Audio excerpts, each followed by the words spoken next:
আসসালামু আলাইকুম। আজকে আপনাদের দেখাবো আমাদের শিরবুদ্দি এবং ঝিনাইগাতীর নির্বাচনের প্রচারণা। আজকে শিরবুদ্দি কলেজ মাঠে অনেক বড় এক সমাবেশ বিএনপির ধানের শীষের প্রার্থী রুবেল ভাই।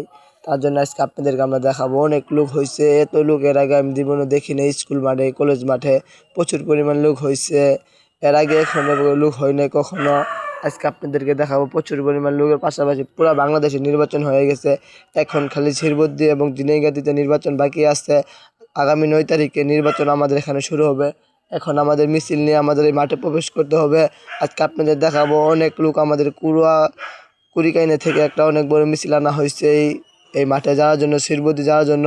অনেকখানি আমাদের ট্রলি আসার পর এখন আমাদের শিরবুদ্দি বাজার থেকে আমরা মিছিল করে যাব আমাদের ওই কলেজ মাঠে। এখন আমাদের শিরবুদ্দি বাজারে আমরা অবস্থান করছি। এখন আমরা যাব শিরবুদ্দি মাঠে। আসসালামু আলাইকুম। আপনারা দেখতে পাচ্ছেন অনেক পরিমাণ লোক হয়েছে।